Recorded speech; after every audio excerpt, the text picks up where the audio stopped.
Il s'agit maintenant de déterminer les potentiels, les courants du circuit. Bon, on y va. On va reproduire ce schéma.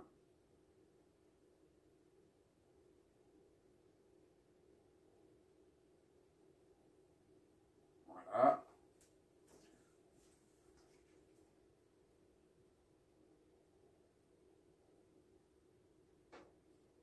La première résistance est R1 est égal à 1K. R2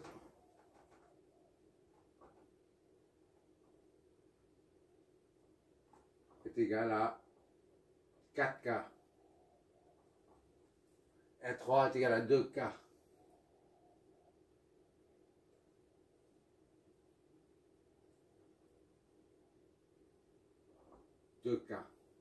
Et les deux sources de tension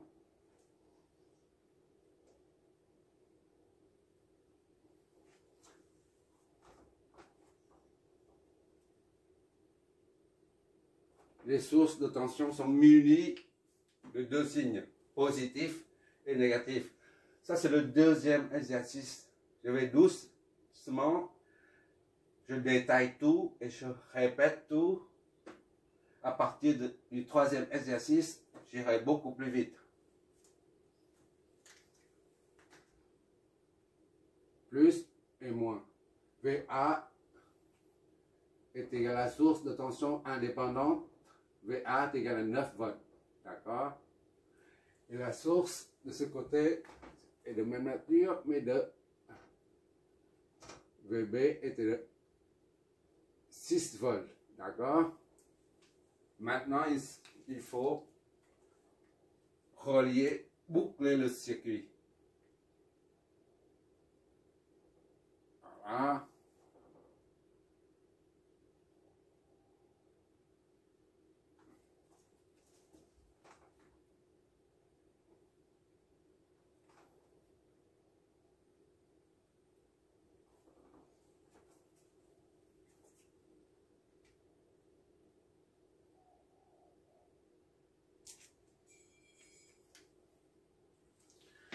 Hop là.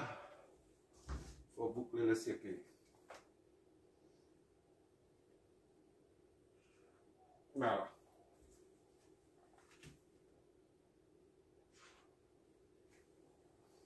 C'est mieux comme ça.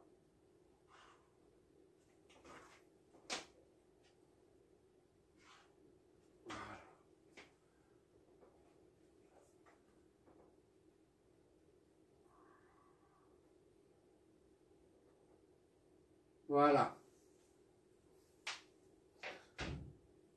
On vient de reproduire le schéma électrique d'en haut là, ici. Pour analyser ce circuit, on passe par 3 étapes. La première étape, c'est de préparer le circuit à l'analyse. Donc, on va faire la préparation. Premièrement, on va noter les points des nœuds et des points de connexion. Soit ici A, on va nommer A, B, C.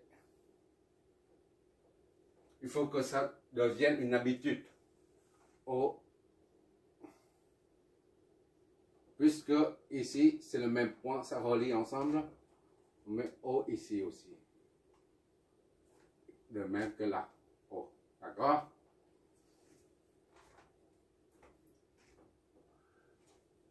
Une fois les points de connexion et les nœuds sont nommés, on va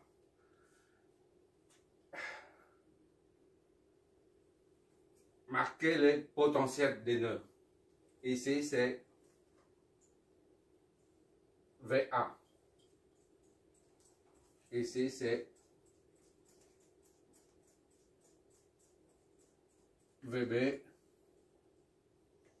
A c'est VC. D'accord?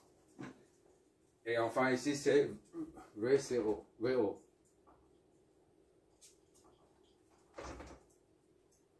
VO. Ici, c'est VO également. Voilà. Ce sont les noms des potentiels du circuit. Voilà. Et maintenant, on va supposer, il s'agit maintenant de flécher le courant dans le circuit. Et pour ça, c'est-à-dire flécher le courant dans le circuit, c'est-à-dire donner un sens des courants. Pour l'instant, on ne connaît pas le sens des courants. Mais on fait une supposition. On suppose qu'un courant qui sort du pôle plus de la source VA et qui va vers le haut. Ce n'est qu'une supposition. D'accord? I1. On peut très bien supposer qu'il y a un courant qui entre dans le pôle plus. Hein. Bon, maintenant, on fait la même chose pour cette source. On dit, voilà, il y a un autre courant I2 qui sort de là.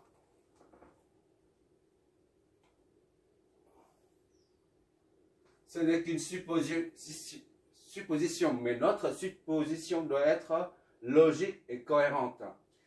Si on a supposé les deux courants qui arrivent comme ça, on ne peut pas supposer un autre courant qui monte. S'il y a deux courants qui arrivent et un autre qui arrive aussi, il n'y a pas d'issue. C'est un bouchon.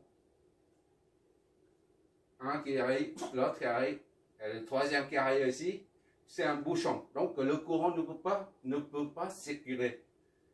Quand on suppose comme ça, bah, obligatoirement, le troisième courant doit descendre. D'accord? Les deux se joignent ici, là, pour donner naissance à un troisième courant. C'est I3 qui descend.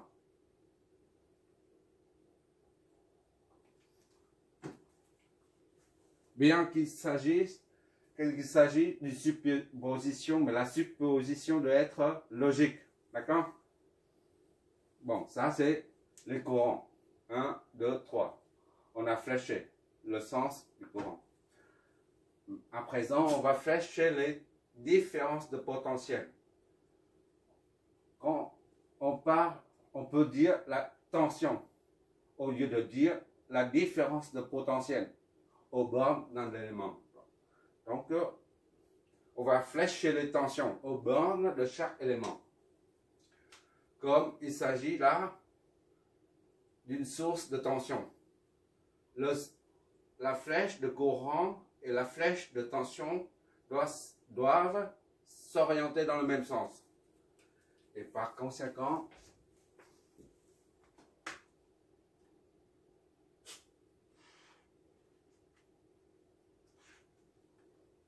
voilà, dans le même sens, puisqu'il s'agit d'une source de tension. Et pour nommer cette flèche de tension ou cette flèche de différence de potentiel aux bornes A, B, on va partir de la pointe jusqu'au pied, c'est-à-dire VAO. Or, VAO représente la tension aux bornes de la source VA, c'est-à-dire la VAO est égal à VA, est égal aussi à 9 volts.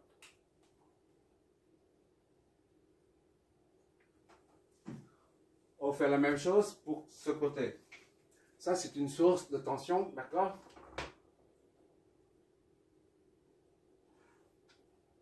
Ah non.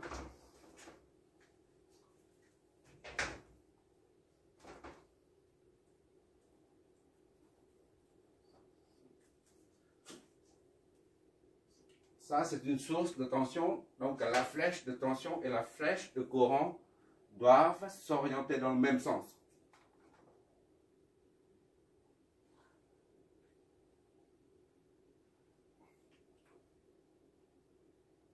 Voilà, les deux dans le même sens. Puisque c'est une source de tension. Et pour nommer cette flèche de tension, on va partir de la pointe de la flèche jusqu'au pied. CO, VCO. On va nommer ça VCO. Or, VCO, c'est la tension aux bornes de la source. VCO est égal à VB, donc est égal à 6 volts. D'accord? Et enfin, il nous reste 3 éléments à flécher en tension. comme il s'agit, on va faire ça en premier, comme il s'agit d'un, le courant I là, monte ici et va vers là. D'accord? I1. I2 monte ici et va vers là. I2. I3. Comme il s'agit d'un récepteur de résistance R1, pour un récepteur, le sens du courant et le sens de la tension s'opposent. D'accord? C'est la convention de récepteur qui permet d'orienter les flèches de courant et les flèches de tension. Il suffit de revoir le premier exercice. Voilà. S'opposent. Les deux flèches s'opposent. Là, sont le même sens. Dans le même sens. Là, ils s'opposent. Pour nommer ça, nommer la tension aux bornes de R1, on va partir de la pointe de la flèche de tension jusqu'au pied. A, B. Idem pour ici.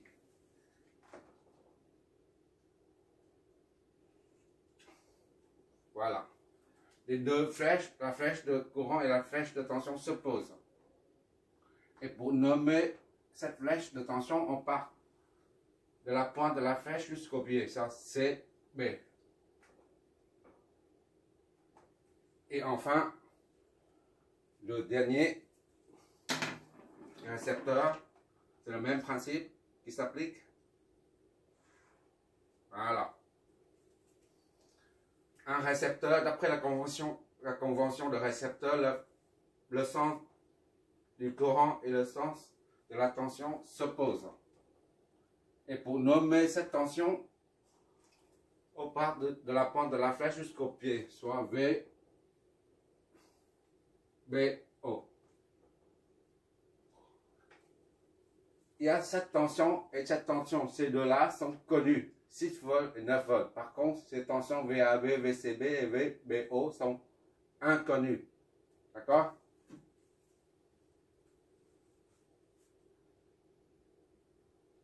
Qu'est-ce qu'il nous reste à faire?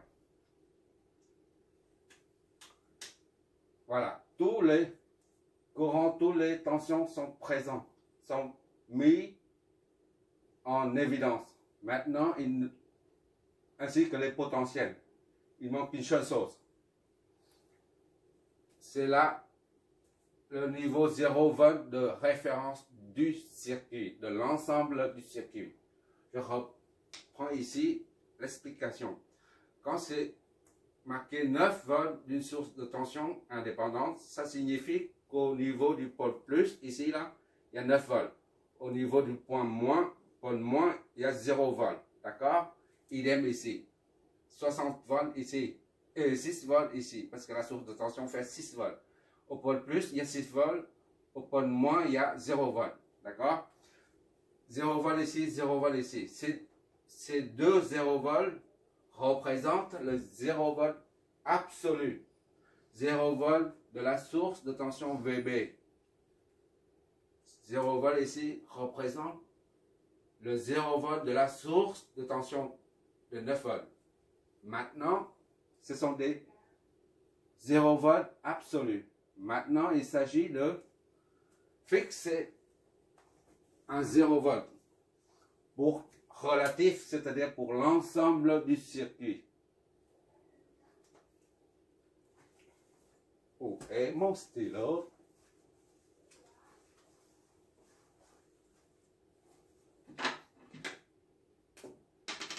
On va fixer le 0 volt ici. D'accord? On va fixer ça. Au point O, on a le potentiel VO qui est égal à 0 volt. D'accord? Ce 0 volt permet de mener tous les calculs. D'accord? C'est-à-dire tous les calculs qu'on va effectuer, qu'ils soient des tensions ou des courants, on va les calculer tous par rapport à ce point de référence 0 volt. C'est un 0 volt relatif. D'accord? On peut très bien mettre ce 0 volt ici, ou là, peu importe. Mais on prend le plus bas. puisque c'est 0, donc on met le plus bas. Dans le cas où on a un système matriciel qu'on n'arrive pas à résoudre, c'est-à-dire une matrice non inversible, on peut modifier, déplacer ce 0 volt ailleurs. On va mettre ici, on déplace ça ici. Et on refait les calculs. Et on obtiendra normalement, dans 99% des cas, une matrice inversible. On verra ça plus tard. Pour l'instant, on prend le 0 volt de référence au potentiel VO. Là. Bon, tout est prêt. Maintenant, c'est la première étape est terminée.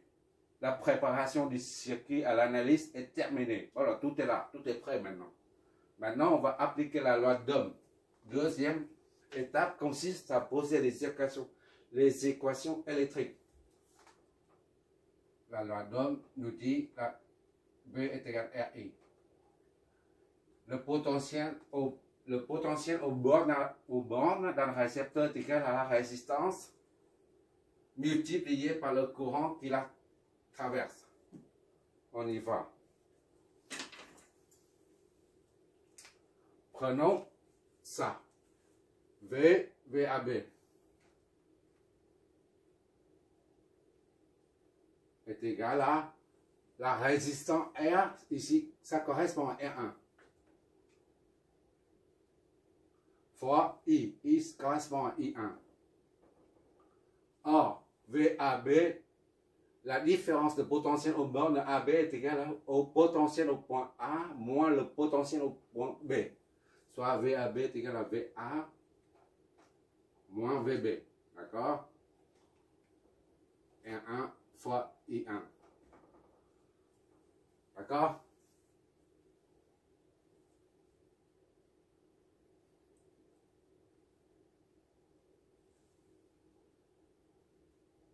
Et oui, on a dit que ce circuit est un circuit particulier.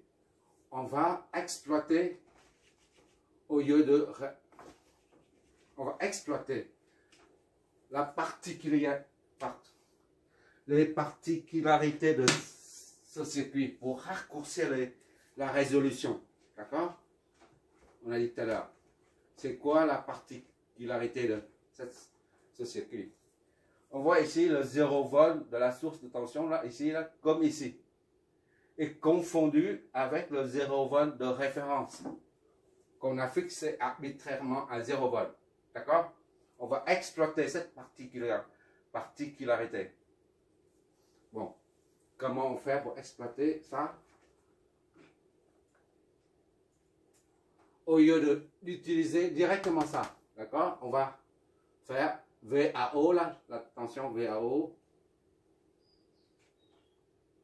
est égale à quoi? 9 volts, d'accord? 9. Or, VAO, la différence de potentiel au borne AO est égale au potentiel au point A moins le potentiel au point O. VA moins VO. VAO est égal à VA moins VO est égal à 9. Or, moins VO. Or, VO est égal à 0, d'accord? On reprend ici. Est égal à 9. Soit VA est égal à 9 volts. Voilà. On n'a pas besoin de la loi d'Ohm pour trouver ça. C'est juste la particularité de ce circuit permet de trouver le potentiel au point 1 directement. Idem de l'autre côté. VCO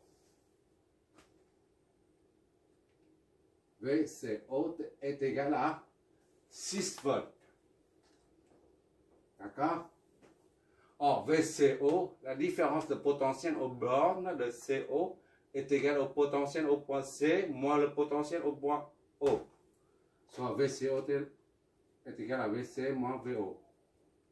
Est égal à 6. Et par conséquent, VC moins VO est égal à 0. Donc, égal à 6. d'où VC est égal à 6 volts. D'accord? C'est le deuxième résultat. Là, on n'a pas utilisé la loi d'Ohm pour trouver ces deux potentiels. Dans ce circuit, il y a le potentiel V0 est connu. Il reste trois potentiels à trouver, VA, VB, VC. Mais à présent, on a trouvé VA et VC. Il ne reste que ça et puis c'est terminé. D'accord? On a raccourci beaucoup de choses. Bon. Pour trouver le potentiel au point B, on va utiliser de façon classique la loi d'Ohm. Parce qu'il n'y a pas d'autre solution. Bon, on va appliquer la loi d'Ohm à ça. À ça. La différence, la tension aux bornes du récepteur est 1,1, c'est VAB est égal à R1 fois I1. I1, d'accord? VAB est égal à VA moins VB.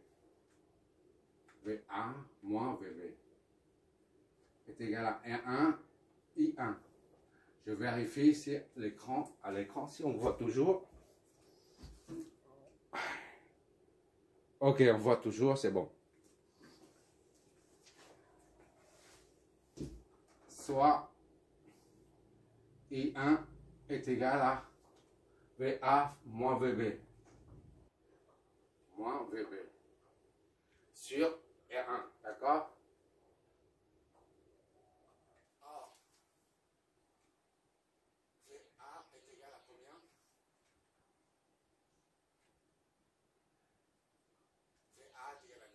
D'accord? Donc I1 est égal à 9. VA, on reprend ici, là. Moins VB. VB est inconnu sur R1. D'accord? Ça, c'est notre première équation. D'accord? Maintenant, on fait la même chose. On applique la loi d'Ohm à l'élément récepteur 2. Bon, pour cet élément, la tension aux bornes, la différence de potentiel aux bornes, c'est VCB. D'accord? VCB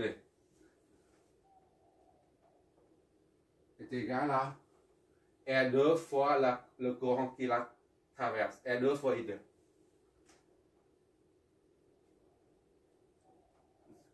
Or, VCB, CB est égal à V, le potentiel au point C moins le potentiel au point B. VCB est égal à VC moins VB est égal à R2 fois I2. D'où I2 est égal à VC moins VB. D'accord? Sur R2.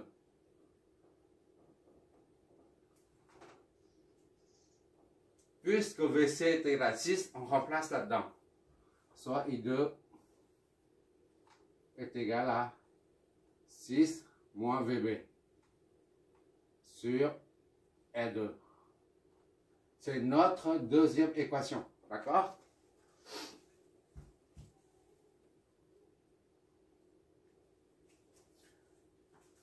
Je vois toujours, j'espère. Ok. Et on a enfin pour cet élément. On va appliquer la loi d'Ohm à cet élément. La différence de potentiel, c'est la tension aux bornes de R3. C'est VBO. D'accord?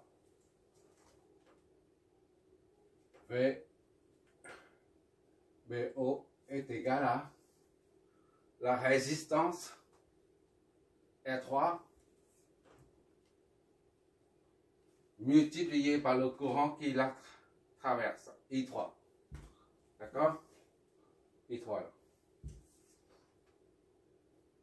Or, la tension VBO, c'est-à-dire la différence de potentiel aux bornes de R3, est égal à VB, là, est égal au potentiel au point B, moins le potentiel au point O. D'accord?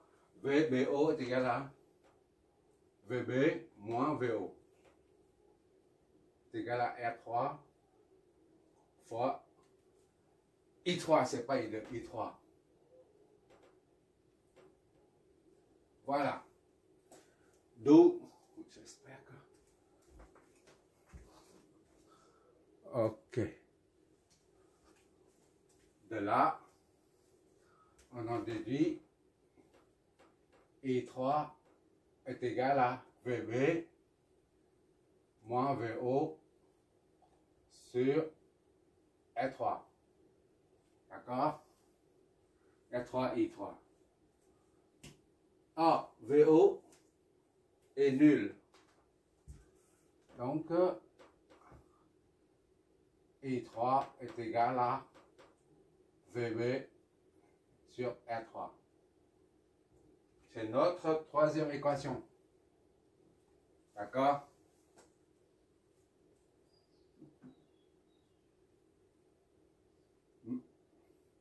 À présent,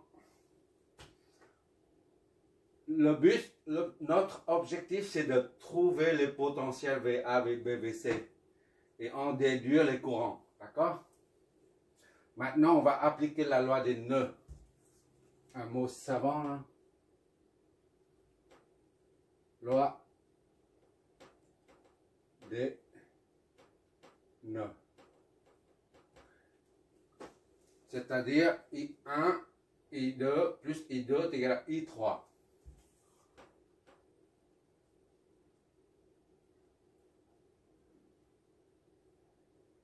I3. D'accord? I1 et I2 se joignent ici pour donner naissance à I3. Cela signifie que I3 représente la somme des deux. D'accord? Bon, on va remplacer I1, I2 et I3. I1, ça vient d'ici, là. C'est pour ça que j'ai numéroté. I1, c'est 9 moins VB. I1, c'est 9 moins VB sur R1. 9 moins VB sur R1. D'accord? Et I2, c'est 6 moins VB sur R2. Plus 6 moins VB sur R2. D'accord? 6 moins VB sur R2. Et enfin, I3, c'est, on remet le signe égal, I3, c'est VB sur R3. R3, voilà.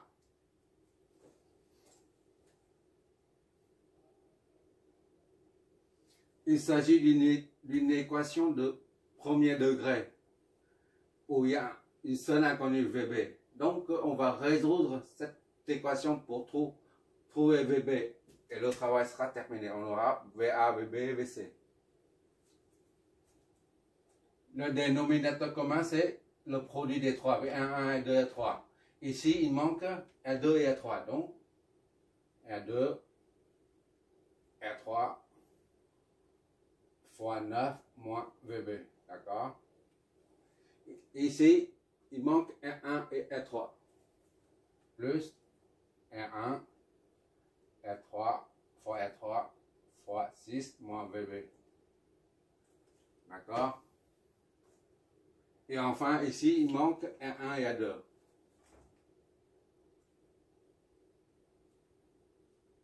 Fois VB.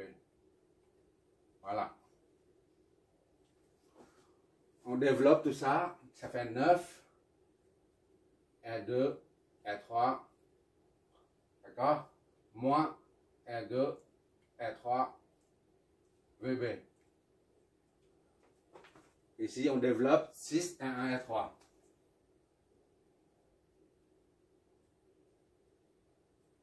Moins R1, R3, VB. Et VB. D'accord? Et enfin, ici, c'est R1, R2, VB.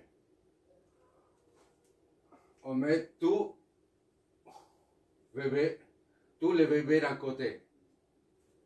R1 et 2 VB. VB. On passe ça de l'autre côté. R1 et 3 VB, ça fait plus. D'accord? On passe de l'autre côté. Là, c'est pareil, on passe de l'autre côté. R2 et 3 VB. Est égal à 9 et 2 et 3.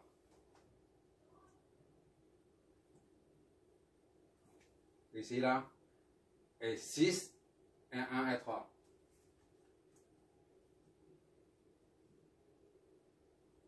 Voilà. On isole l'inconnu VB.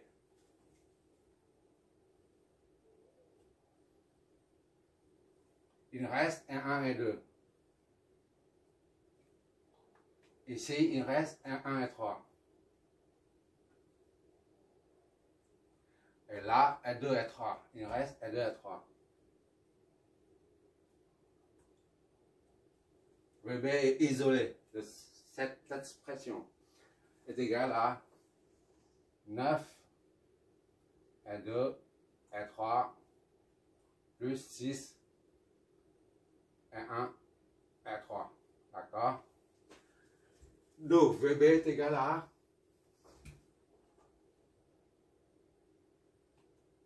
9 et 2 et 3 plus 6 et 1 et 3.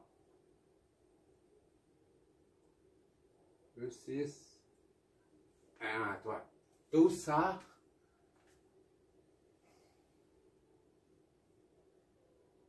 divisé par 1 et 2 plus 1 et 3 plus 2 et 3. D'accord? On fait une application numérique à ce niveau.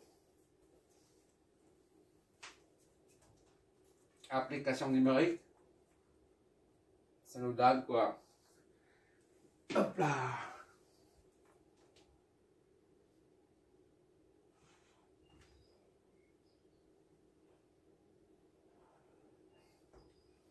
Neuf fois R2 c'est combien?